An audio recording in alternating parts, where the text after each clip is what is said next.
Hayo mambo makubwa matano ni ya msingi kuyafahamu. Kwa nini tunajifunza uamsho? Tuviangalie sasa viashiria, kuni za huo uamsho, ili tujue hapa pana uamsho unaanza kutokea. Tunaona nini? Ahidi mimi Mungu nitashuka. Kumbe kuja kwa Mungu kwenye maisha yetu kuna mchakato. Nimemjifunza Mungu ni Mungu wa kanuni. Kanuni zikifuatwa mambo hutokea. Wanaonielewa semeni amen. Mungu haiendeshi dunia kwa miujiza. Mungu anaendesha dunia kwa kanuni. Kanuni zikizingatiwa miujiza inatokea. Praise the name of God. Nimesema jina la Bwana libarikiwe. Namba mbili. Nazungumza kuni za uamsho. Ni kuhuika kwa shauku ya ibada katika maisha ya muamini mmoja mmoja. Kuhuika kwa shauku ya ibada, kurejea kwa shauku ya ibada kwa Mkristo, kwa mshirika mmoja mmoja.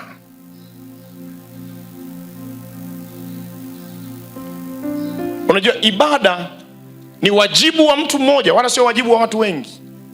Tunapokutana na Mungu kwenye ibada, tunakutana na Mungu kibinafsi. Na ndio maana tunapojifunza juu ya ibada, juu ya kusifu na kuabudu, watu tunasema kumsifu Mungu ni kumweleza yale aliyoyatenda. Tunapomsifu tunamwambia asante kwa uliyoyatenda.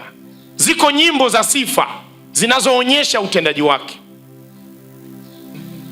Yale alotenda ndani yangu hakuna awezaye kuyatenda. Unajaribu kuonyesha kila alipopita Yesu alitenda mema. Kuna mema yalitendeka. Jina la Bwana libarikiwe. Hao watu wote wakujue wewe ni Bwana, Wakuria na Wamasai wakujue. Nilikuwa nimeomba, sijui kama nilisema mwanzoni, nikiimbisha nataka tuitikie wote, maana ni sehemu ya ninachofanya hapa. Jina la Bwana libarikiwe. Kama jina la Bwana libarikiwe. Tunaweza kufanya hivyo? Kwa hiyo tunaposifu tunaeleza ni nini ametenda. Maana kusifu ni kushukuru. Kusifu ni kusimulia uliofanyiwa. Kusifu ni kuwaambia watu come and see. Njoo uone Yesu alivyo mzuri. Njoo uone Yesu alivyo mzuri. Ibada za shukurani huwa ni sifa ile. Tunataka kuwaambia watu come and see what the Lord has done. Praise the name of God. Ukiona mtu anafanya birthday, anasifu huyo, anashukuru maana ametendewa, kuna kitu amefanyiwa. Tukiingia kwenye jengo kama hili tukaimba zile nyimbo zinaitwa za ibada za kusifu, alafu baadaye zile zinazoitwa za kuabudu. Sasa tunapoimba zile za kusifu, ndio maana kila mmoja huwa amechangamka, maana anacho alichofanyiwa. Sasa kuabudu ni tofauti. Listen to me. Kuabudu ni tofauti. Kuabudu kunataka kina cha mahusiano ya mtu binafsi na huyo Mungu. Kwa msingi huo, kila mwenye pumzi anaweza akasifu, lakini sio kila mwenye pumzi anaweza akaabudu. Kwenye kusifu tunaweza tukaenda pamoja corporately, lakini kwenye kuabudu hatuwezi kwenda pamoja, tutagawana njia. Maana katikati ya ile ibada kuna mtu utamsikia anasema unastahili wewe Bwana, bado naumwa lakini wewe ni mponyaji. Huyo anaabudu. Jina la Bwana libarikiwe sana. Huyo anaabudu. Baba nadaiwa ada, lakini tazama ulivyo mtoaji. You are such a great provider. You are my ultimate provider. Wewe ndiye mtoaji wangu mkuu. Anadaiwa ada huyo. Anadaiwa ada huyo. Namfahamu story ya baba mmoja, ameweka chakula mezani, ana watoto wake. Wakati anamshukuru Mungu kwa ajili ya watoto wale chakula, akamwambia baba nakushukuru sana. With a great smile, akiwa na tabasamu kubwa kabisa. Baba asante. Asante kwa neema yako. Asante kwa mihogo, asante kwa mboga za majani.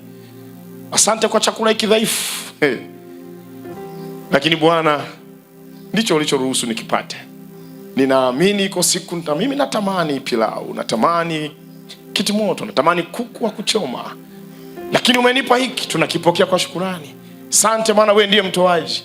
Anakila kwa furaha, maana ndicho alichonacho, ila anaamini huyo aliyempa mihogo leo anaweza akampa kitimoto ya mbavu wiki ijayo. Wanaonielewa semeni amen.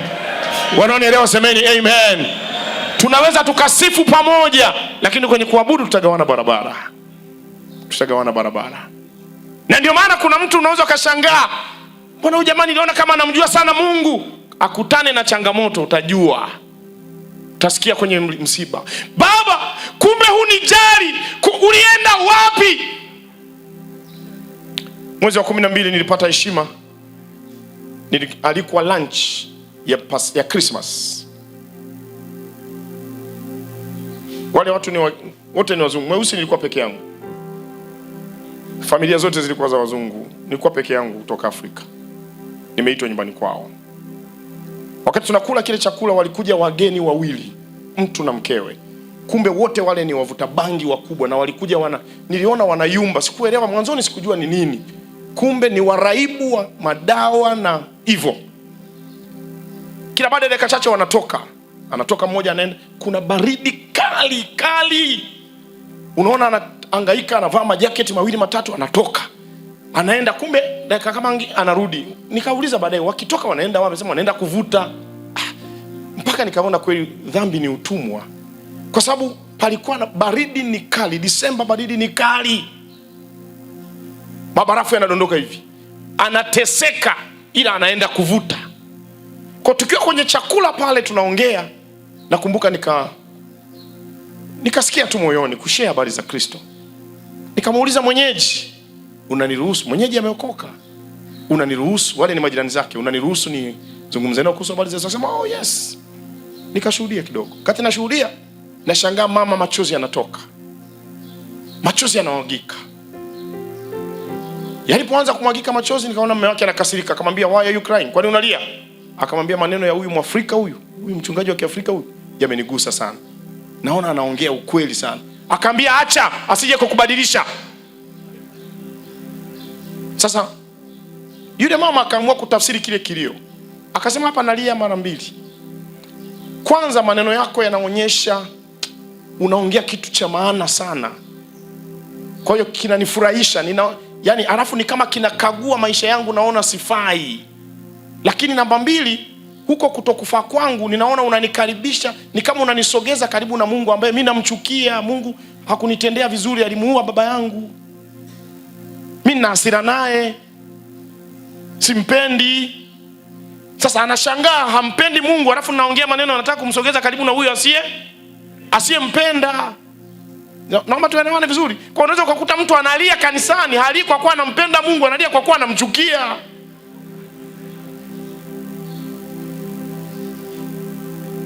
Sio kila kilio tafsiri yake ni moja. Kuna mtu analia machozi sio anaabudu, anatubu. Hali yake mbaya, amelala mahali pasipoeleweka jana. Sasa amefika hapa, anaona mbona atmosphere hii ndio napaswa kuwa nayo? Mbona nimeanguka? Mbona nimerudi mbali? Why am I drifted away? Hali yangu mbona ni mbaya? Watumishi wa Mungu, naeleweka ninachoongea?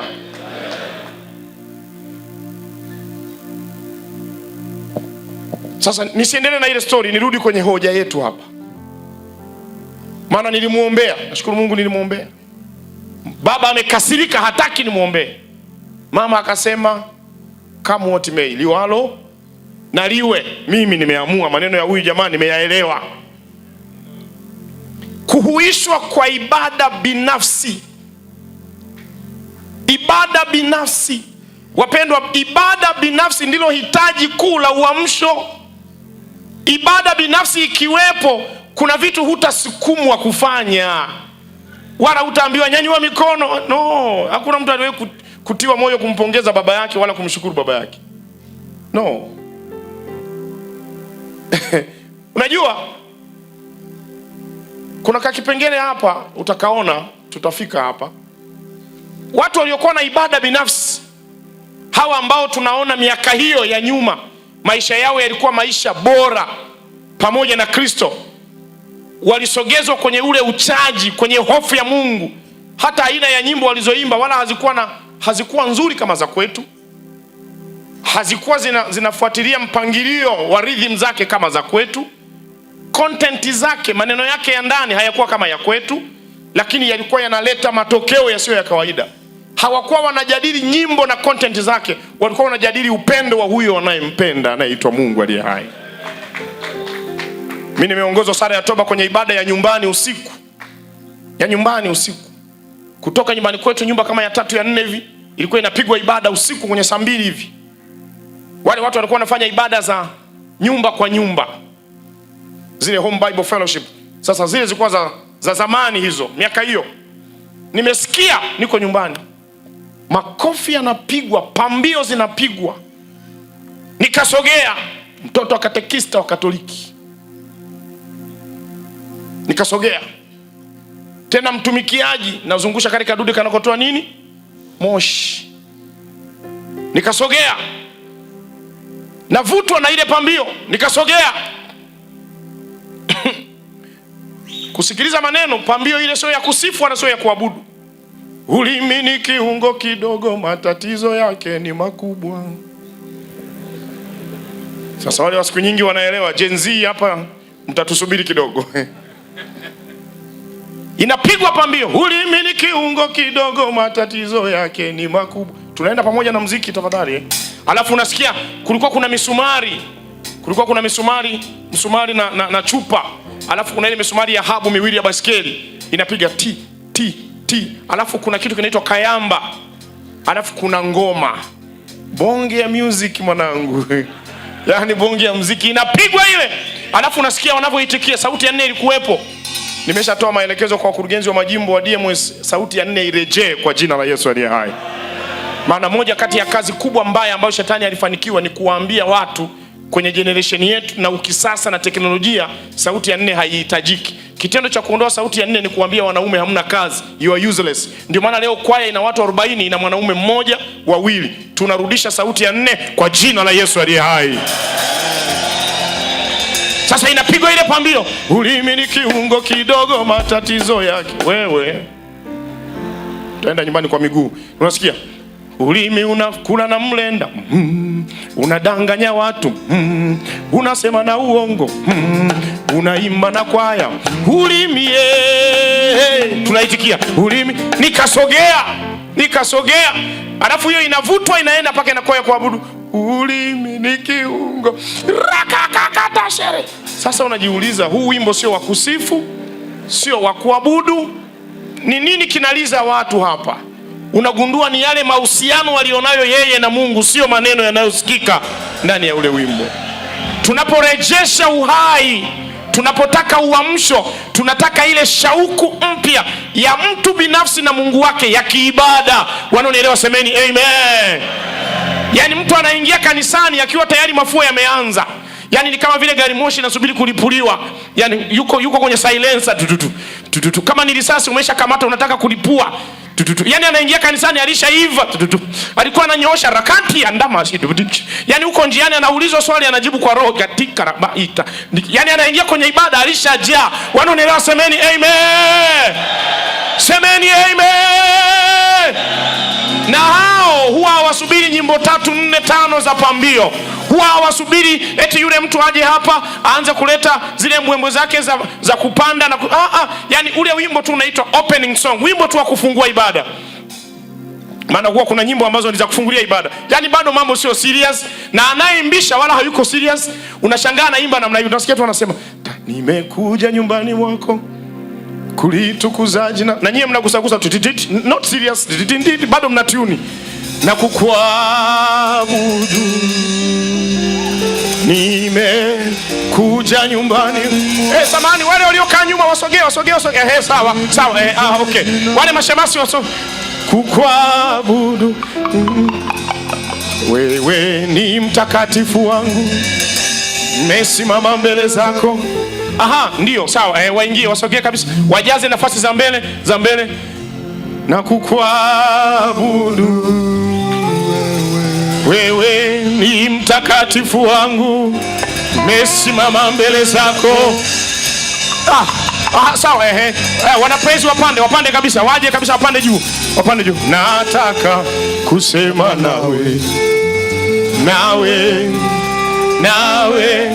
nataka kusema nawe, nataka. Yani wakati huo yanafanyika hayo, unasikia kule nyuma ratatatatata.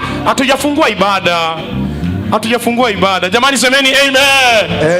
Wanaume waseme amina. Mshike mkono jirani yako, mwambie kikao cha wanaume. Mwambie tunarudi. Mshike jirani yako wa upande wa pili, mwambie oya, kikao cha wanaume. Mwambie tunarejea. Sema tunarejesha ibada. Wanaoweza kelele wampe Yesu na vigelegele vya shangwe.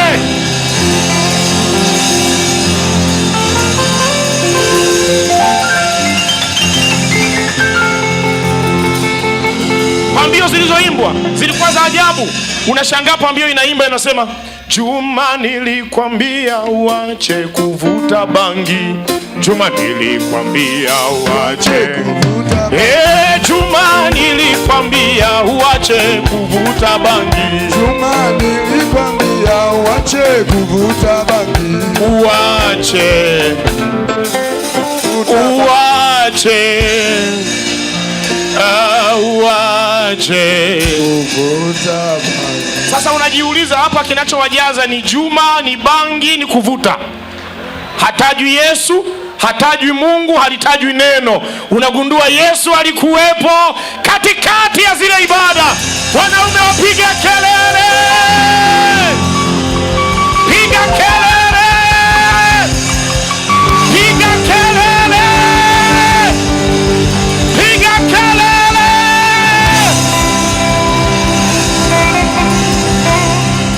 Shauku ya ibada binafsi ya kila mmoja wetu. Shauku ya ibada binafsi. Nisaidieni kusema amen. Kama kuna hitaji mimi kama kiongozi wa idara ya muziki na uimbaji ninalo, nisingetamani nyimbo 5 ziimbwe. Uimbwe wa kwanza, story ibadilike. Watu waje waseme what is happening here? Kuna jambo la ajabu linatokea hapa. Yaani unasikia kama vile kuna mafua yanapanda, kama kuna chawa kwenye nguo, ni kama vile kuna ganzi, kuna vitu havieleweki yani. Unajiuliza ni nini? Mbona huyu dada nimetoka naye nyumbani, nimempa lifti mwenyewe, mbona amenigeuka? Nini kimetokea? Mimi naitafsiri ibada kama kuni. Brother, mkurugenzi wangu, unatoka nyumbani kwako ukiwa na kijinga chako cha moto. Kaka yangu askofu na mkurugenzi wa siezi anatoka kwake na kijinga chake cha moto. Mkurugenzi wangu anakuja na cha kwake. Baba askofu anatoka nyumbani anakuja na cha kwake. Mama mkurugenzi anatoka nyumbani anakuja na cha kwake. Alafu wote tukiwa tunakuja, tangu tunanyoosha, yani kila mmoja ananyoosha alishawaka. Sijui mnanielewa? Anahangaika kutafuta bodaboda ili afunike nywele awai kanisani, alishawaka. Yani alishaanza ibada, hajafika wapi? Wapendwa, sisi hatuendagi kanisani kuabudu, tunapelekaga ibada kanisani. Naomba nielewe. Sisi huwa hatuendi kuabudu. Sisi ndio tunapeleka nini? Sisi ndio tunapeleka ibada. Yani wewe unaleta ya kwako, yule analeta ya kwake. Na ndio maana siku za Jumapili sio siku ambazo tunategemea kukiona kiroho cha mtu, maana hizo ni siku za hija. Hizo ni celebrations. Tunataka kuiona ibada yako Jumatatu, tuione Jumanne, tuione Jumatano, tuione ofisini. Maana hakuna aliyeumbwa kuwa mwanasheria. Kila aliyeumbwa aliumbwa kuwa agent wa ibada, wakala wa ibada. Umevaa magwanda, wewe ni wakala wa ibada.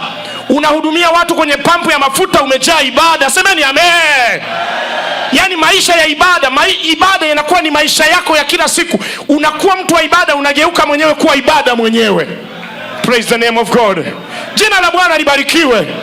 Tunaporejesha hii shauku ya ibada, ikiwa wewe umekuja nayo, yule amekuja nayo, yule amekuja nayo, tukifika hapa tunachofanya, tunakutanisha vijinga vya moto, vikiungana kinatokea kinaitwa mlipuko.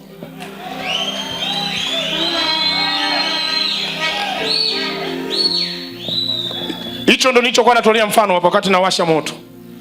Maana yake nimelipua. Na ndio maana kwenye ibada ya Kipentekoste hamna utulivu. Kuna anayepiga kelele, kuna anayecheka. Unajua kuna matatizo makubwa sana ya kithiolojia. Watu wanafikiri ukijaa roho lazima ulie tu. Kuna mtu anacheka tu.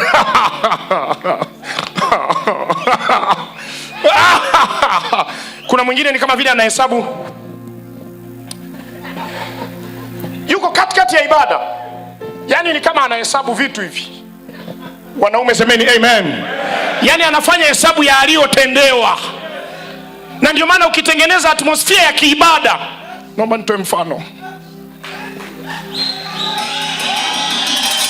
Ukitengeneza atmosphere ya ibada, ukamfikisha mtu kwenye eneo hilo la ibada, ikiwa amekaa katikati ya hawa watu, akifika kwenye hilo lengo, ni waombe mashemasi walioko hapa na watumishi wa Mungu wenzangu, tusaidiane kuwahudumia watu na kuwasaidia kuabudu. Mtu akiwa kwenye hilo lengo hayuko duniani, amehama. Maana kusifu ni kupiga kikao cha sebuleni. Yani sifa ni maongezi ya wapi? Ya sebuleni. Yani ile ni kama tunaita ni press conference, ina waandishi wa habari na wasikilizaji na washuhudiaji. Wanaonielewa semeni amen. Kuabudu ni kikao cha siri cha chumbani. Kule tunaongea maneno ya mahaba, sauti inapungua, taa zinazimwa, milango inafungwa sawa sawa. Kama kuna kamwanya kwenye mlango, kanawekwa kanga ili asitoke maneno ya chumbani kwenda wapi?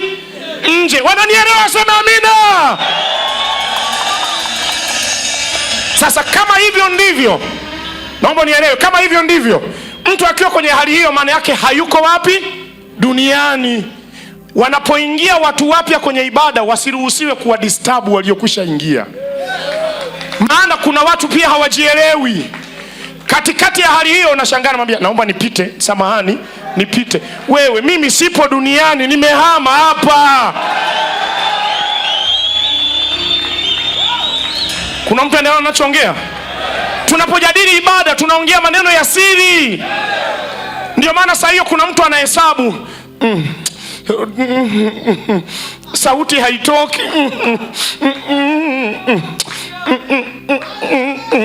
Sasa huyo ukimgusa, yani ukimgusa ni kama unamfanya mtu aliyefanyia operation hajashonwa.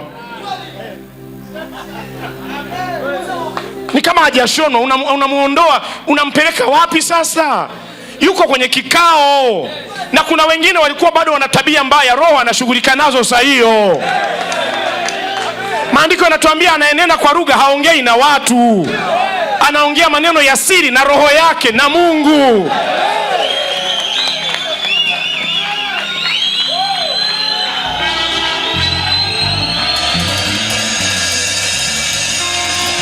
Kwa hiyo kama ingewezekana milango ifungwe, na kama sio kufungwa akae mtu hapa,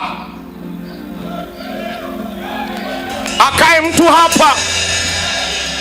Akiingia mtu mpya amwambie simama, subiri hapa, subiri watu washonwe, subiri wafungwe bandage, subiri wafungwe gozi, subiri wapewe dawa, subiri daktari aondoke. Semeni amen. Naomba niwaambie, kwenye hali hiyo magonjwa yanaponywa bila watu kuombewa, bila kuwekewa mikono. Kwenye hali hiyo majibu ya mahitaji ya miaka 40 yanatokea. Kwenye hali hiyo utasa unaondokaga, watoto wanaingia tumboni. Kwenye hali hiyo kuna watu wanaitwa kwenye huduma na utumishi na wanaelewa. Semeni amen. Semeni amina. Kwenye hali hiyo uzembe na uvivu wa kiroho huwa unaisha. Huwa kuna sura mpya inajengwa ndani ya maisha ya mtu. Sura ya Kristo huwa inaumbwa tena. Naitamani hiyo kwa wanaume wa Tanzania Assemblies of God. Ninaitamani hiyo kwa wanaume. Ninaitamani hiyo kwa wanaume. Ninaitamani hiyo kwa wanaume. Ninaitamani kwa wanaume. Piga kelele.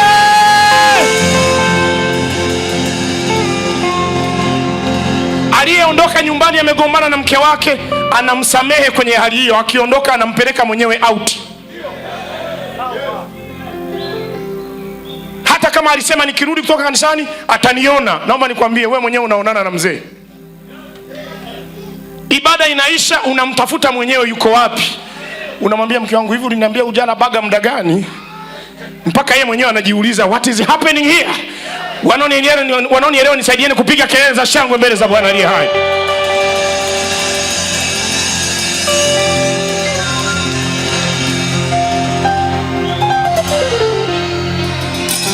Pa namna hiyo chochote ukidondosha kinaleta matokeo. Wimbo wowote ukisemwa unaleta matokeo. Pa namna hiyo the gift of prophecy huwa inafanya kazi, maana hali imebadilika. Mwenye ibada amekaribishwa. Kwenye hali hiyo huwa tuangalie saa. Kwenye hali hiyo huwa tuangalie orodha ya nyimbo tulizokuja nazo. Na ndio maana kuna wakati wimbo mmoja tu wa kitabuni, pambio, wimbo mmoja kwa maana ya ubeti wa kwanza na wa pili unatosha kumaliza ibada. Watu wangu wa praise and worship nimewaambia mara zote, hapo unahitaji kuwa na ufahamu na akili na maturity, kujua mwenye ibada amekuja. Orodha yangu ya nyimbo niachane nayo. Weka listi pembeni, utaitumia wakati mwingine. Hata hivyo Yesu hajarudi bado. Amina. Wanaonielewa zaidi kusema amen. Jina la Bwana libarikiwe sana. Nimesema jina la Bwana libarikiwe. Inua mikono yako miwili juu namna hii. Inua uso wako mbele za Bwana, sema maneno haya. Yesu, fufua kazi yako. Sio kwa watu wengine, ndani ya moyo wangu. Yesu, mimi mwenyewe na utaka uamsho. Ukianza na mimi, utaenda nyumbani kwangu, utaenda kanisani, utaenda section, utaenda jimbo, utaenda taifa. Yesu, uamsho nao utaka, ninataka uonekane. Usiwe uamsho wa imani, majirani zangu wauone, jamii iuone. Ningetamani watu waseme. Nyanyua mikono vizuri, nyanyua mikono vizuri. Sema ningetamani watu waseme, namtamani Mungu wa baba yule, namtamani Mungu wa ndugu yule. Yesu, niko hapa. Nachukua kuni, nachukua kiberiti, nachukua gesi, nachukua mafuta, nachukua moto, ili ukalipuke. Uanze na mimi, kisha uenee kwingine. Kwa jina la Yesu aliye hai, mpe kelele za shangwe mfalme wa falme na Bwana wa mabwana.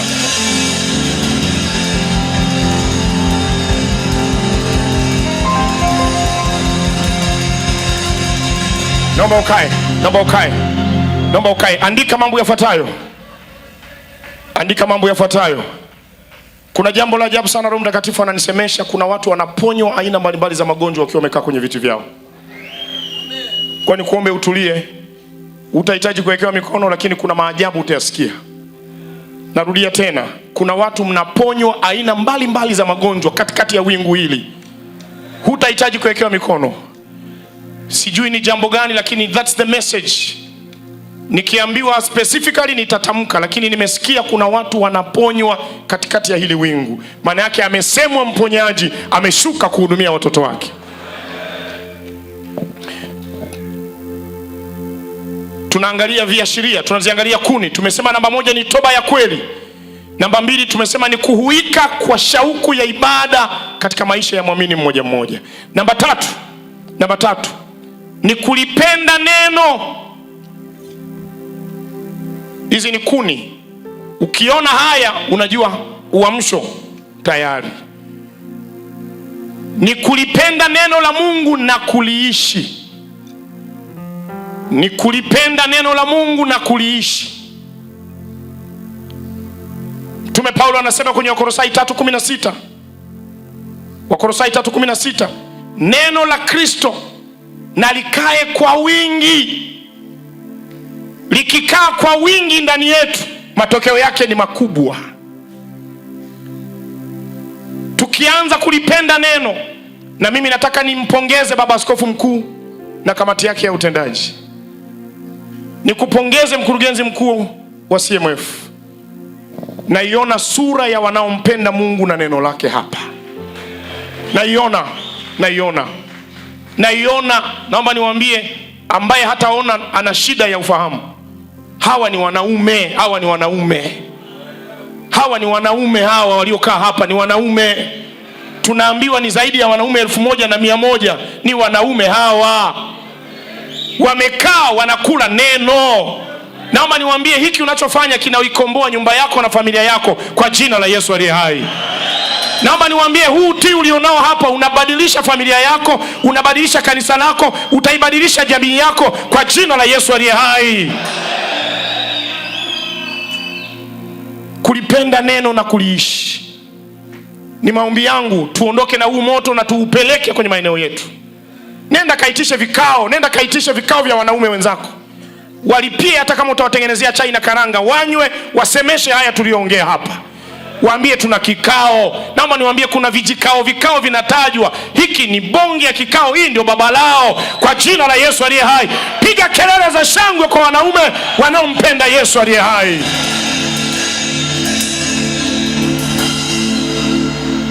Namba nne, kwa nini? Kuni namba 4 ni ipi? Ni kuhuika kwa maisha ya maombi ya mtu mmoja mmoja. Tukiyaona hayo tujue natiwa moyo sana. Pale kanisani kwangu natiwa moyo. Utasikia watu wa media wana maombi ya kufunga ya siku 3. Unashangaa watu wa zoni fulani wana maombi ya mnyororo ya wiki nzima. Unashangaa timu ya praise wana maombi yao ya kufunga. Unashangaa kwaya fulani ina maombi yao hayajatangazwa kanisani. Unagundua hiki kinachotokea kinatengeneza mlipuko. Uhai unarejea. Tuliambiwa zamani waimbaji ni wapagani kabisa, hawajaokoka.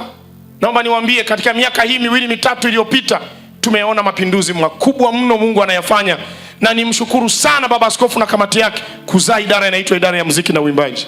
Leo tuna vijana waliookoka. Nisaidieni kusema amen. Tunaendelea kuyaona mapinduzi makubwa ndani ya maisha ya vijana. Walikuja bila Biblia, leo wanabeba Biblia. Walikuja bila socks, leo wanavaa socks.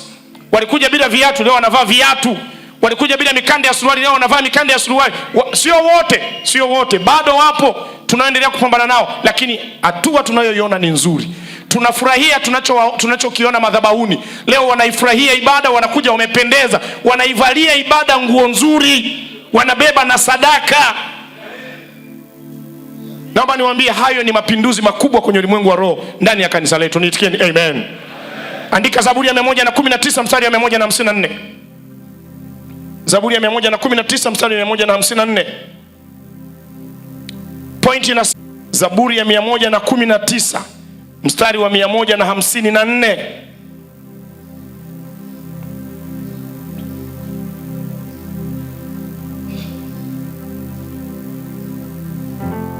Anasema hivi: unitetee na kunikomboa, unihuishe sawasawa na ahadi yako. Kuhuika ndio uamsho, ndio kufufuka, ndio uzima mpya. Maana yake unazipata ahadi za Mungu kwenye neno lake. Jina la Bwana libarikiwe. Come on, jina la Bwana libarikiwe. Maandiko yanatuambia kwenye kitabu cha Danieli anasema nilipovisoma vitabu.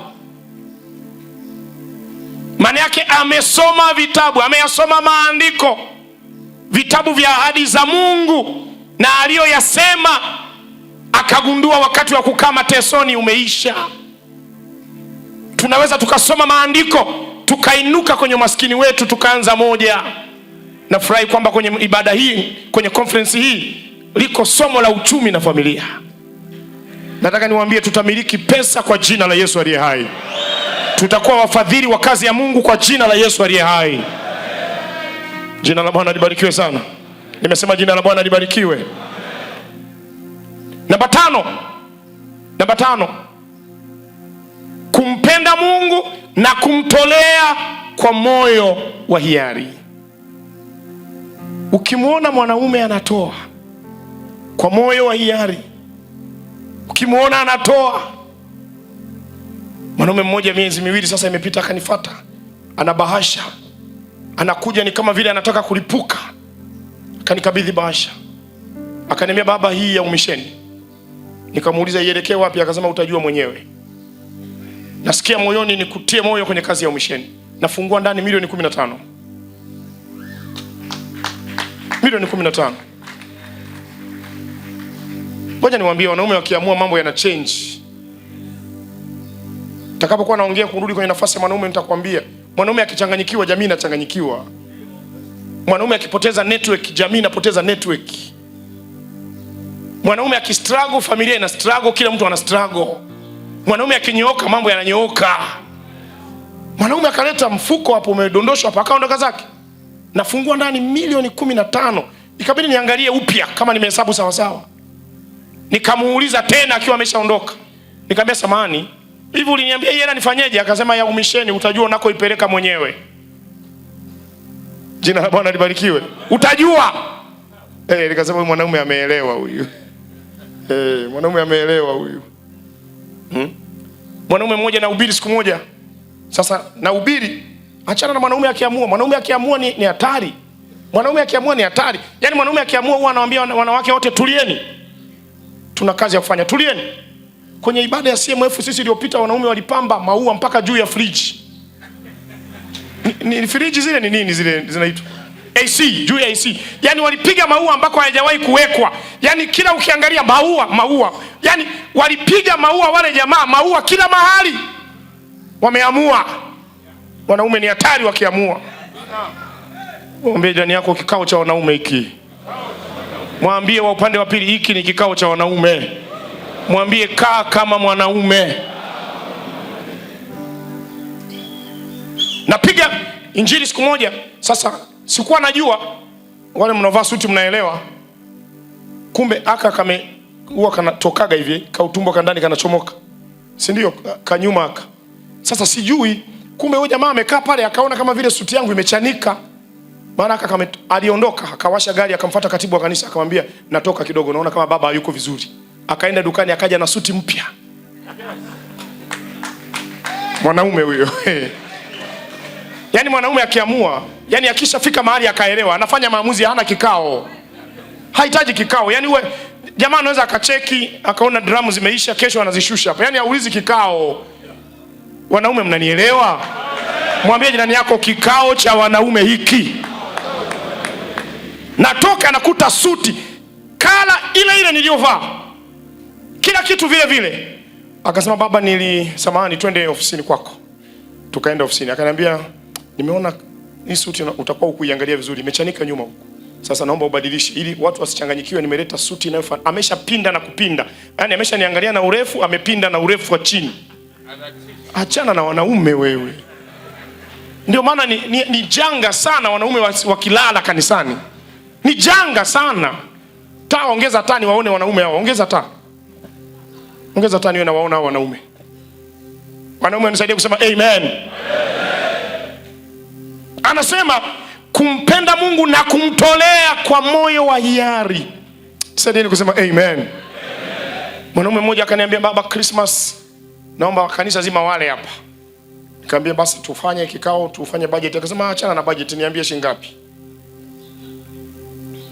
Nikamwambia, akasema, sema how much. Yaani hadi kuchunga kanisa kunakuwa kwepesi. Yaani kunakuwa kwepesi. Wanaume waseme amen. Akaniambia, tell me how much.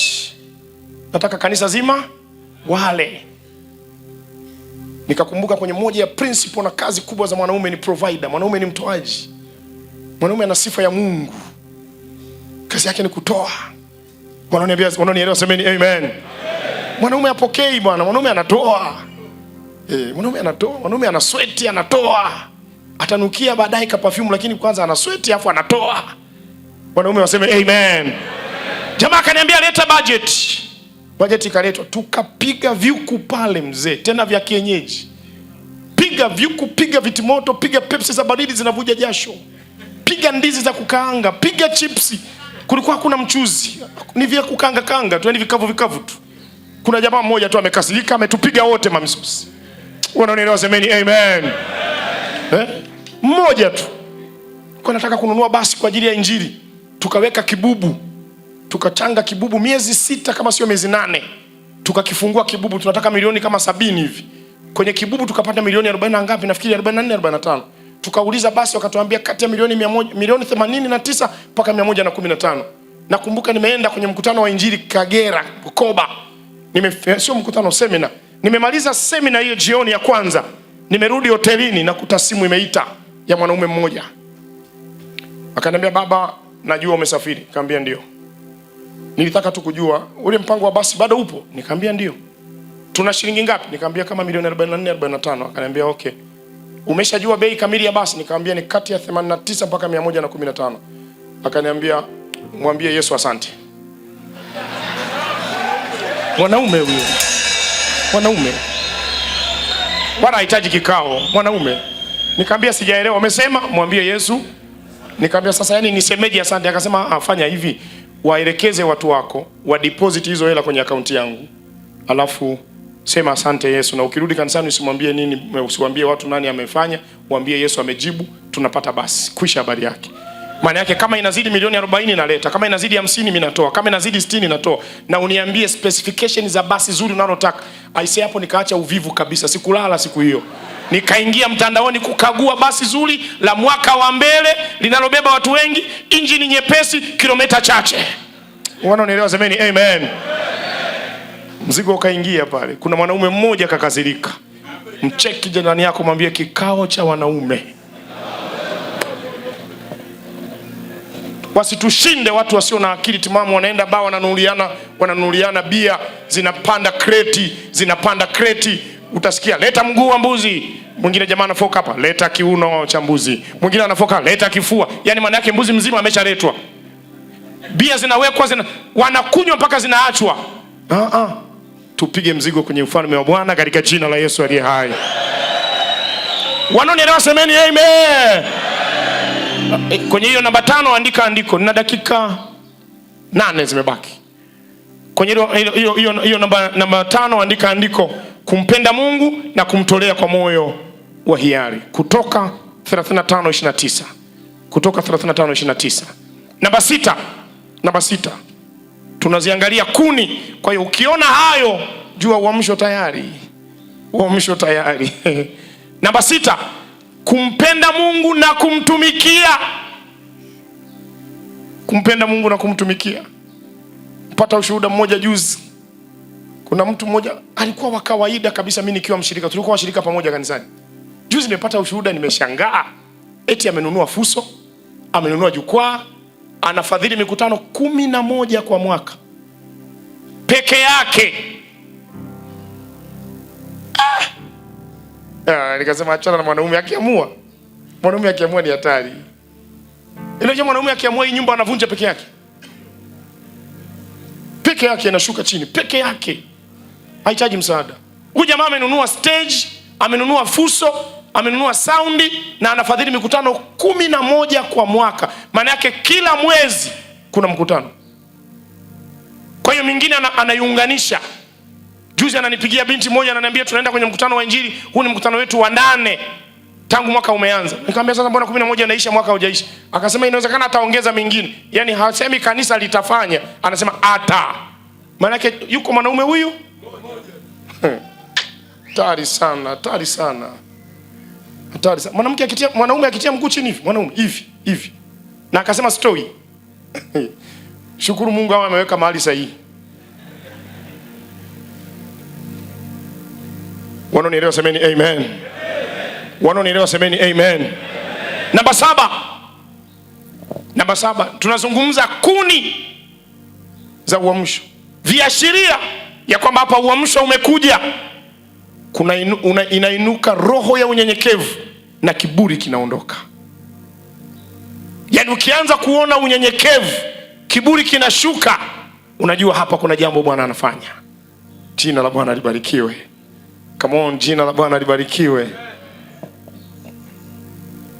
Namba 8, na hii itakuwa mwisho kwa leo, maana nataka baada ya hapa twende mbele za Bwana. Sitaanza lile somo langu, tutaanza nalo kesho. Nataka twende mbele za Bwana, tuwe na dakika chache za kuhuisha mahusiano yetu na yeye. Praise the name of God. Namba 8. Kuni ya 8, kurejea kwa shauku ya kumtafuta Mungu na kuyafurahia yale yanayomfurahisha na kuyachukia yale yasiyomfurahisha. Tarudia maneno hayo. kurejea kwa shauku ya kumtafuta Mungu, halafu kuyafurahia yale yanayomfurahisha na kuyachukia yasiyomfurahisha. Yaani unafika mahali ajenda ya Mungu inakuwa ajenda yako. Unayafurahia yanayomfurahisha Mungu, unayachukia anayoyachukia.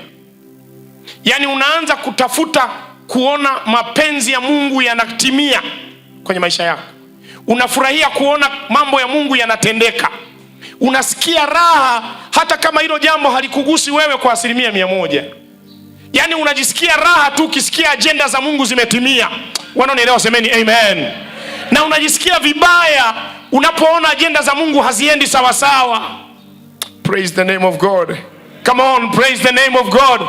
Yaani unajisikia raha kuona umetimiza ajenda hata kama wewe sio sehemu ya hiyo ajenda. Maadamu inamhusu Mungu unasikia raha. Yako maandiko kama 4 hapa, yaandike kwa haraka. Nehemia 2:17. Nehemia 2:17. Nehemia anasema with a great grief, maumivu makali. Nehemia 2:17. Unaweza kuanzia mstari wa kwanza, kuanzia sura ya 2 hiyo, mstari wa kwanza. Anasema nyumbani kwetu huko nilikotoka, ndugu zangu wanaishi kwa aibu. Ukuta umebomoka. Watu wanaishi kwa fedheha. They are in distress. Hali yao ni mbaya. Aibu imejaa nyumba yetu. Ndugu zangu wanaishi vibaya. Anaumia akiwa ikulu yeye. Yeye yuko ikulu. Yuko kwenye nyumba zenye kuta. Ana walinzi. Anakula chakula kwenye meza ya mfalme, lakini anajisikia vibaya. Mambo ya nyumbani kwao yanaenda vibaya. Wanaonielewa semeni amen. Mtu wa namna hiyo anaweza akasafiri asiwepo kanisani. Ana wiki 3, ana mwezi mzima, lakini anafuatilia mambo ya kanisani yanaendeleaje. Anauliza matangazo yaliyotangazwa. Anauliza michango, anawahamasisha watu hata akiwa mbali. Wanaonielewa semeni amen. Nina vijana wangu wanaishi Norway sasa hivi. Wakiwa kule wanaangalia ibada. Siku moja wakanipigia simu wakaniambia, baba ninaona kama kuna kitu kina miss kwenye ibada. Wanaishi Norway, wako Oslo. Mbona hamna saxophone? Uliza bei. Wakaleta hela ya kununua saxophone mpya ya kisasa. Wakiwa mbali. Yaani kibinadamu unaweza ukasema wao wala hawaifaidi, ila wanafurahia kuyaona mambo ya Mungu yanaenda sawa. Ndugu zangu wanaonielewa nisaidieni kusema amen. Ukiziona hizo dalili kwa mtu, elewa hapa kuna jambo linazaliwa. Andika andiko la pili. Andiko la pili, Nyakati wa kwanza 15:29. Nyakati wa kwanza 15:29. Tunaliona sanduku la agano linarejea. Furaha ya Daudi inatisha. Furaha ya Daudi inatisha. Andika hapo hapo na andiko linalofuata, Samueli wa pili sura ya 6 kuanzia mstari wa kwanza. Samueli wa pili sura ya 6 kuanzia mstari wa kwanza. Daudi anapoingia madarakani anafanya ukaguzi kujua sanduku liko wapi. Anagundua lina miaka mingi halipo. Anapambana kulirejesha. Siku linarejea. Nikisoma kila siku huwa nashangaa. Anasema jamaa walikuwa wanapiga hatua 6. Niangalieni. Wale waliolibeba wanapiga hatua 6. 1, 2, 3, 4, 5, 6. Wanaweka kituo, vinachinjwa vinono. Watu wanakunywa supu. Moshi unaenda kwa mzee. Watu wanapiga kongoro. Watu wanakula nyama choma. Wanaonielewa semeni amen. Inapigwa ibada, wanaanza safari, hatua 6. 1, 2, 3, 4, 5, 6, kituo. Unaweza kaelewa, nilikuwa najaribu kufanya tathmini ya idadi ya ng'ombe waliokuwa kwenye ule msafara. Maana walikuwa wanachinjwa kwa maelfu every 6 steps. Na Mungu amefurahia, ameridhika. Maana wakati Daudi analifuata, kumbuka maelekezo ya sanduku yalikuwepo. Naomba mniangalie, niseme kitu kidogo hapa. Maelekezo ya sanduku yalikuwepo. Na libebweje walikuwa wanajua, walishaambiwa. Nani mbebaji wanajua. Lakini kwa namna yoyote ile, by whatever reasons, wakapuuza yale maelekezo. Wanaenda kulichukua lile sanduku, lilipaswa kubebwa na makuhani, likabebwa na watoto. Sio kama unanielewa vizuri. Wanapolibeba wanalileta, wakalitengenezea gari jipya. Biblia haisemi libebwa kwa gari jipya, linabebwa kwenye miti na aina ya miti imetajwa. Wenyewe wakaona walibebe kwa kisasa, teknolojia imekuwa kubwa. Kuna wakati nikiziangalia ibada najisikia vibaya, mpaka najiuliza kwa nini tunaita hii ibada? Hii sio ibada, hili ni kusanyiko tu, watu wameenda kuchangamka tu. Leo kuna vitu vinaitwa ibada, sio ibada. Ibada zina masharti, zina maelekezo. Wakabeba watu wasiohusika, wakiwa njiani wameweka kwenye gari yenyewe hiyo ya ng'ombe wakapata shida. Mmoja kati ya watoto anataka kusaidia. Biblia inasema alipogusa lile sanduku, Mungu alikuwa amevumilia. Wabebaji wamebeba wasio wenyewe, alivumilia, limewekwa kwenye gari badala ya kuwekwa kwenye miti. Kote huko alikuwa amevumilia. Sasa hasira yake ikafika juu. Huyu jamaa anataka kumsaidia Mungu asidondoke. Maandiko yanasema Mungu akamfurikia, akampiga, akafa. Daudi akasema lisiondoke hapo, libaki mahali tujitafakari. Amemaliza kutafakari, alipoelewa mambo ya kufanya, amelibeba analileta. Sherehe ilikuwa kubwa kiasi ambacho anacheza mpaka nguo za kifalme, the kingly garment, ikadondoka. Mke wake anakasirishwa na hicho kitendo. Sasa ukiwa sio mtu wa ibada, unakuwa soba, kama nitaamua kutumia hilo neno. Unakuwa hujadungwa ganzi ya kiroho.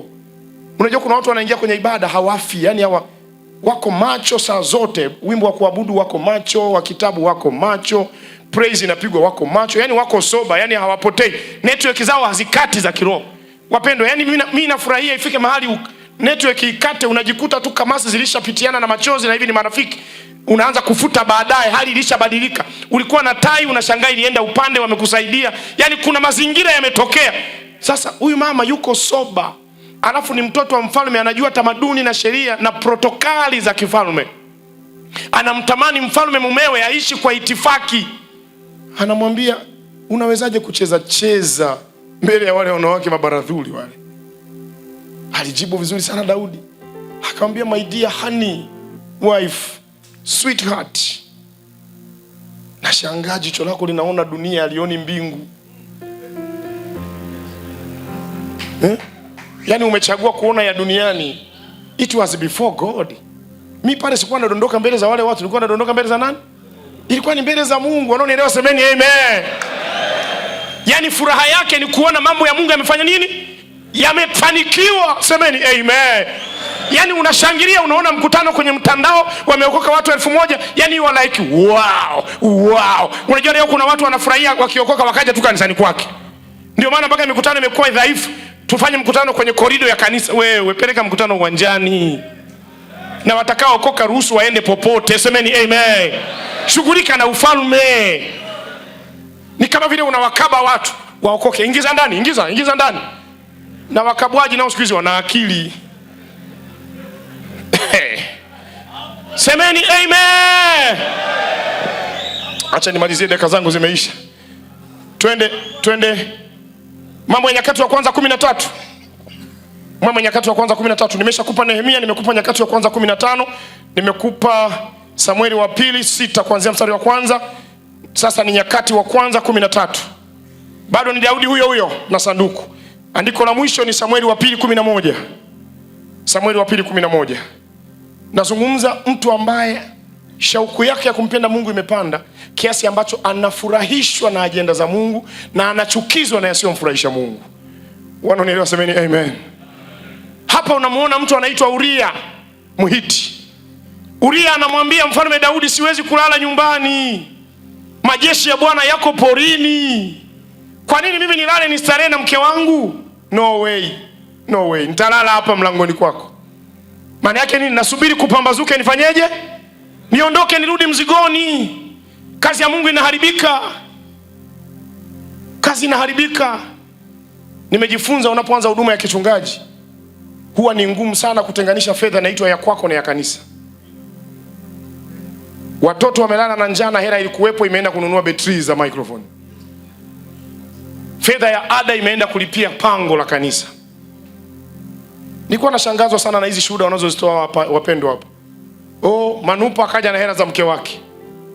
Yani haikwepeki. Haikwepeki. Wapendwa, mnanielewa? Haikwepeki. Tunapojadili kuamka, hayo yote yakiamka, maisha yana change. Vitu vinabadilika. Unaonielewa? Semeni amen. Niombe usimame. Inatosha. Naomba usimame.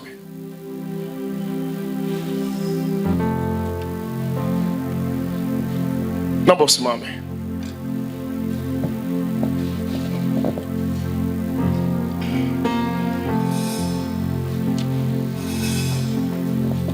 Simama. Ukiwa umesimama, nataka nikuombe tufanye mambo mawili tu. Nimekuomba ajenda hii isiwe ajenda ambayo umekuja kuchukua kuwapelekea watu.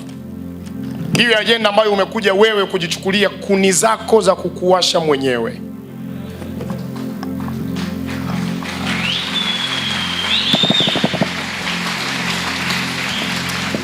Na mimi nataka niwaambie ukweli. Huu moto ukikaa vizuri huku ndani, kuna mambo mengine wala hatutaambiwa cha kufanya. Mimi ni Mkuria. Hatuna sifa nzuri sana za kimahusiano. Tumetajwa kwa sisi sio romantiki, lugha zetu za kijeshi. Ila nina mdada pale nyumbani na miaka 24, sijawahi kumpiga kofi, anazidi kupendeza. Unagundua kuna kazi ya msalaba ilifanya kazi ndani yangu.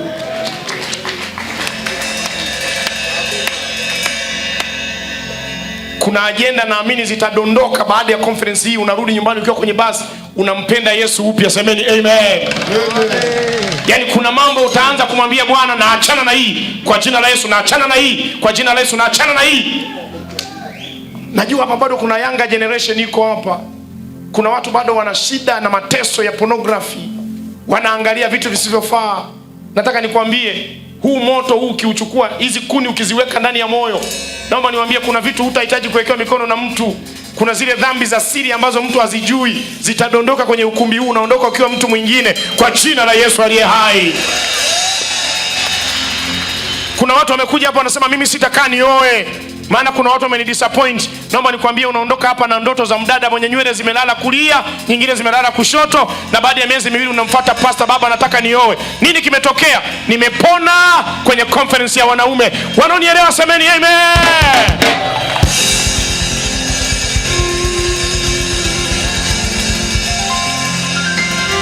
Sasa kama hamtajali, mimi nataka niwaite wote tuje hapa mbele.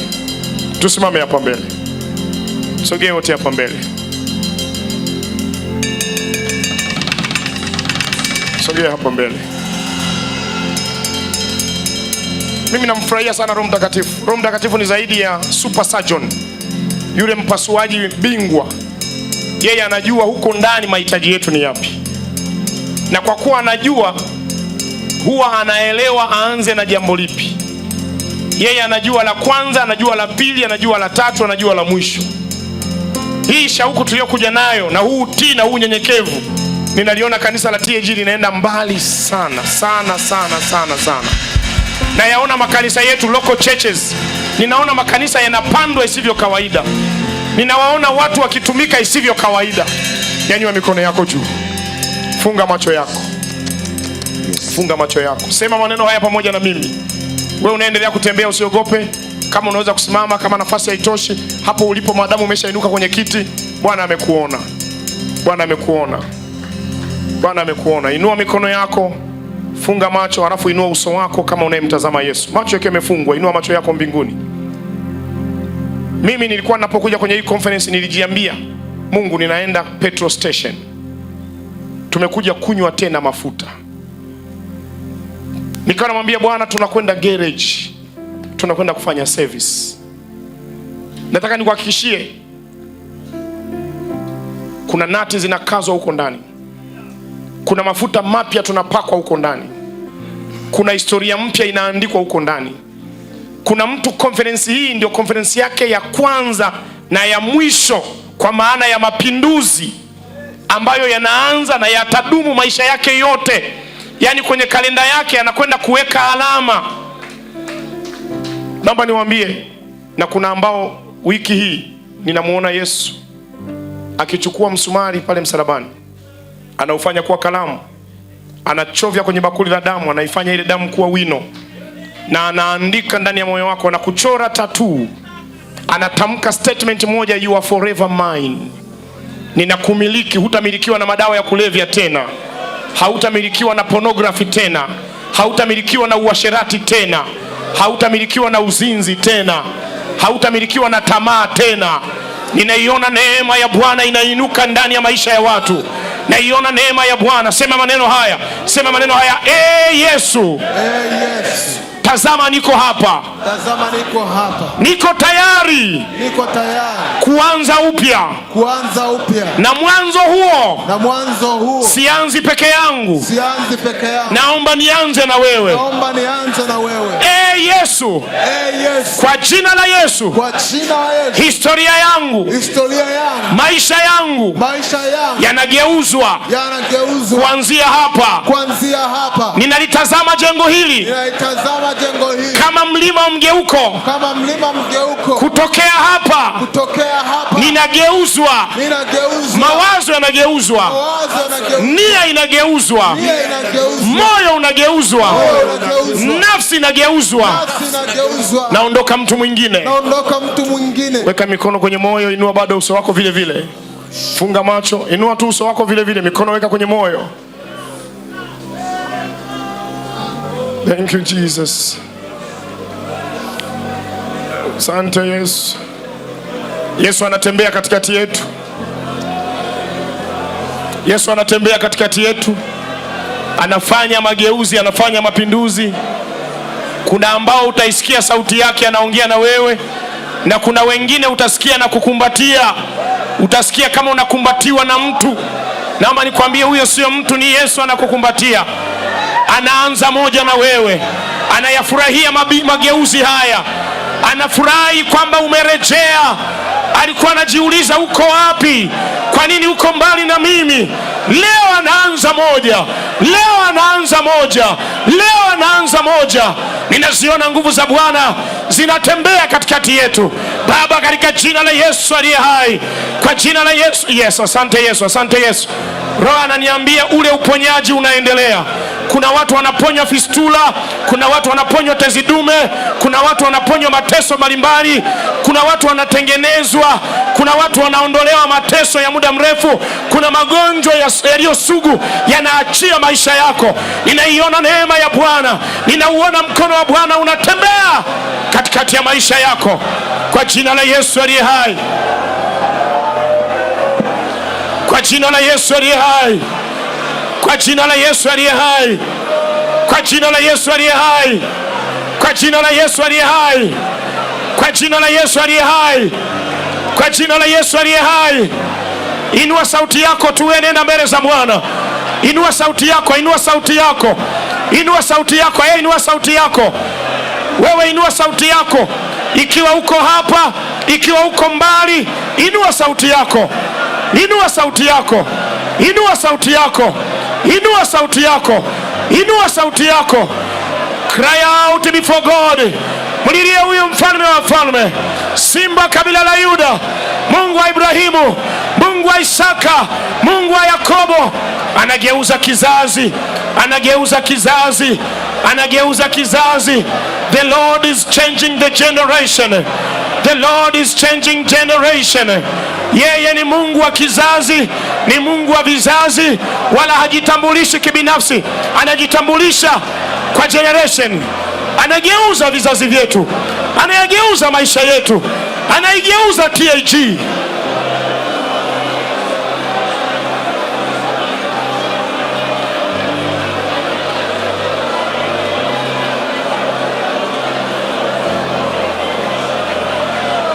Inua sauti yako, inua ile sauti yako mbele za Bwana aliye hai. Inua hiyo sauti mbele za Mungu aliye hai. Inua hiyo sauti mbele za mfalme wa falme aliye hai.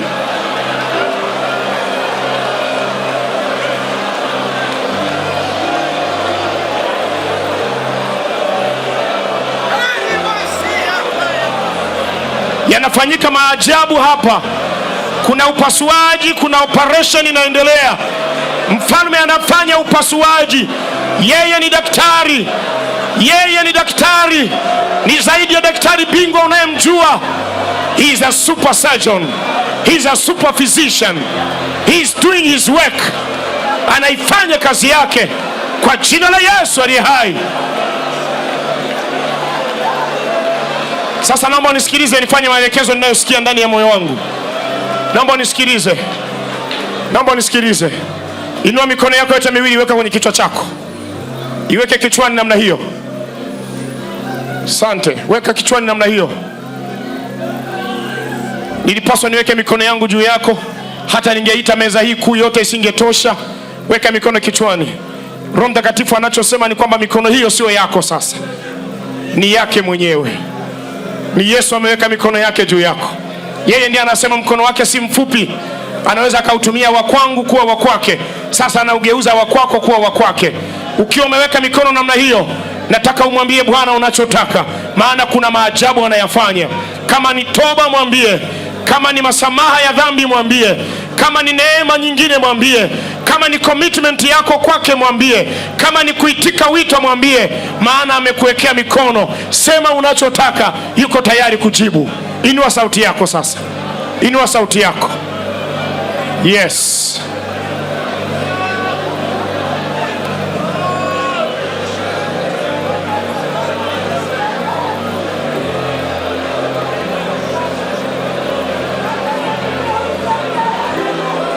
Yes.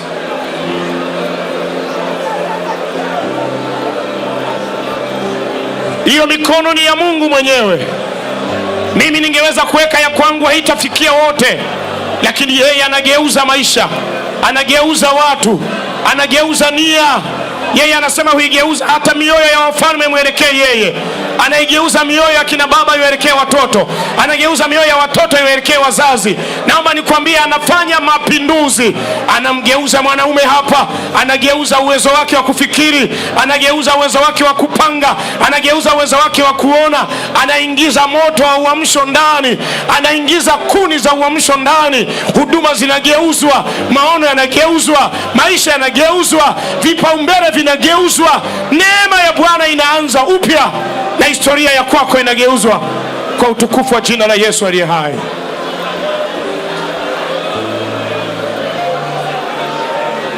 Thank you Jesus. Thank you Jesus. Asante Yesu. Asante Yesu. Asante Yesu. Asante Yesu. Asante Yesu. Asante Yesu. Asante Yesu. Asante Yesu.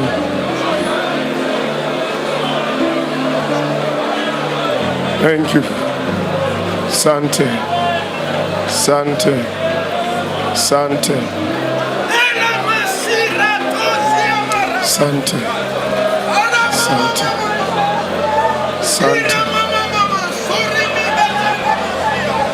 Sasa tunapomaliza inua mikono yako yote juu. Tunapomaliza inua mikono yako yote miwili juu. Sauti ya uponyaji inaendelea ndani yangu. Sijajua ni nani anapona na anapona nini. Inua tu mikono yako juu. Na naomba niwahakikishie, kuna wengine hamponi hapa, kuna wanaopona wakiwa nyumbani. Anaweza kuwa mkeo, anaweza kuwa ni watoto. Ninaisikia sauti na niambia ninaponya. Na mimi nainua mikono yangu juu yako sasa. Wewe unayepokea afya, wewe unayepokea uzima, wewe unayepokea uponyaji, wewe unayepokea figo mpya, unayepokea bandama mpya, unayepokea utumbo mpya, wewe unayepokea mapafu mapya, wewe uliyekuwa na moyo ulioonekana ni mkubwa, unarejeshwa kwenye saizi yake. Mafuta ya Bwana yawe juu yako kwa mamlaka ya jina la Yesu. Thank you Jesus.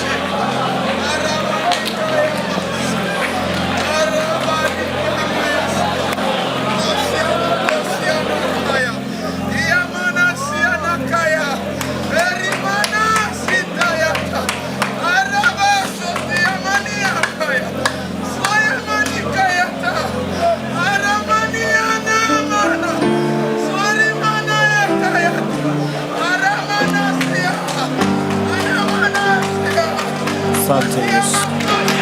kwa maana fadhili zako zadumu milele na milele. Panda juu. Amen. Panda juu. Kwa maana fadhili